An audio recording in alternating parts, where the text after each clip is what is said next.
Thinking whether it's going to be Cole or Tweedy Cole. No, Cole. Maybe Cheryl, Tweedy Cole. Yeah? Yeah. Compromise, isn't it? Okay. But the future Mrs. Tweedy Cole is keen to keep working for now. I think in an ideal world I would like, after the band, to start a family. But at the same time I want to secure my future. Where I want to be is far from where I am at the minute, in that sense. So I think I'll work another couple of years before I start a family. And I want a kid, but every other player has told me, like, he just can't sleep, he's just so noisy. And we were saying when he loads of kids in it, I don't think it's going to happen. No, like 5 kids. Why? Oof. My mum coped on her own. I'll be grey in 5 years. So what you like that? 1 kid? Nah. 2? 3. 2 boys and 1 girl. Keen for some fresh air, Cheryl takes Ashley and her puppies for a walk. Come on. Oh God, there's 2 hanging out of here and I'm dragging it. Oh, just leave it here, I've got a bag. Yeah? Are you going to poop scoop? No. I'm not pooper scooping anything, mate. You pooper scoop it. Put that in your pocket, nobody saw, it's only like a pebble. And it's around the night. Shh, no. You're a joke. Come on, good girl. I think you'd be foolish to think that people haven't thought about what they want to do after the band, because, I mean, it's 4 years down the line now, and realistically, how long have we got? Another few years, if that. From the start, we said if anybody's really unhappy, or, you know, if the band goes really drastically downhill and nobody's buying the records, then we'll make a decision as a band to end it. Not that somebody leaves or quits and then starts slagging each other off afterwards and with autobiographies and all that rubbish. I'd like to think we'll all stay in contact and be friends. Okay. Oh, nah. What's he doing that for? There'll be no reunions though. Could you imagine? 30-odd-year-old. I'm just a love machine. Nah. No thanks. Oh, my little family. Doesn't he look? She's like, look at my little dad. He talks to them and that. You go mad for telling you. Come on! It's time to rain! Ah, he's a good boy. Smell him. Smell. What's that? Shit. Jesus.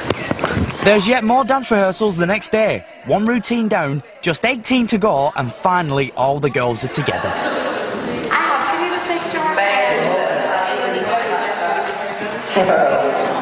Should we do it again, right?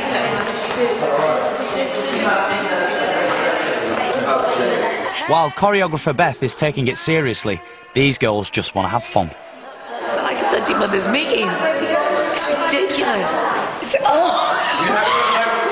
I'd be 2 seconds, you'd start and then I'd pick up when I go. She's sat on her ass for the past hour, chatting away, talking about dancing, I love this, like that, look at that magazine. As soon as we stand up and eat the loo, it's like being in nursery school.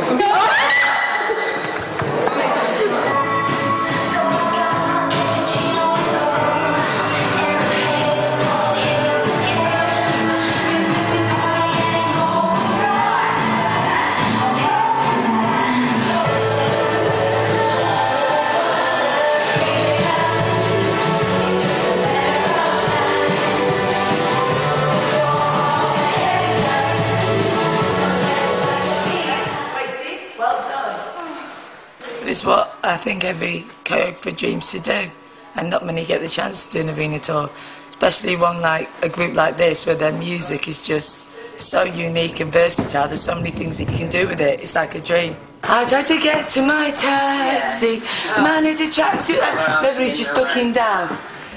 For Director of Marketing Peter Lorraine, the up-and-coming tour is not only a dream come true, but also a recognition of how big they are. If, 4 years ago you'd said to me that the girls were going to be doing an arena tour, I'd have been quite surprised. Not because I didn't have the belief that they would be successful and still be around, because I did, but what you do find is that it's quite difficult for female groups to sell out a tour of this size. I do feel like we've achieved something, as we keep saying, but you know, they've had 12 top 10 singles. We're going to play in arenas, you know, to 8,000 or 10,000 people at a time. That is fucking good, you know. As the five starlets continue their battle through the fickle world of pop, they give their take on what it's been like being girls on film. Hi there! It's been really hard being followed around all the time. You don't realise how much you swear until you watch some of them back and we're like, oh my god, that's not good. Look at him, he's a right cocky twat. Back, are you? Watching myself, how I go on normally, I can't bear it. So who looks like the dickhead?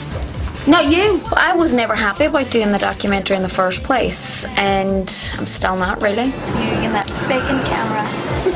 Sometimes it's been hard having cameras following us around, because there are certain times where you want to be a little bit more private. Spade, fuck off! I think when we all get a little bit older, it'll be nice to have, like, on a DVD or whatever, just to look back on it and say, oh, that's where, remember when we went there. I was joking about the hat!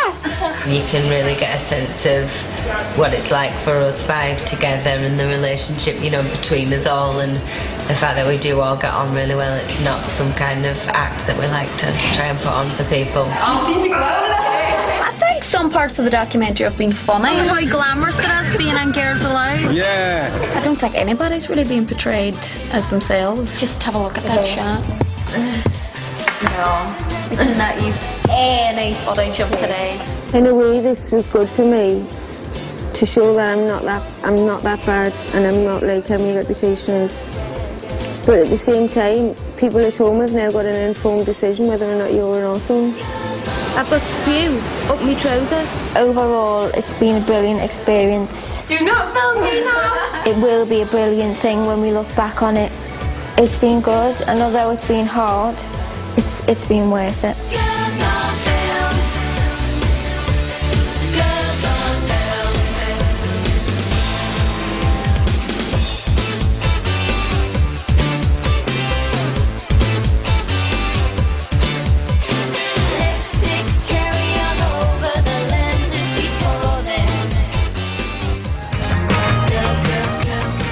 Here on E4 tomorrow night at 10, make a date with Big Brother to relive all the love stories that sprung up in the house.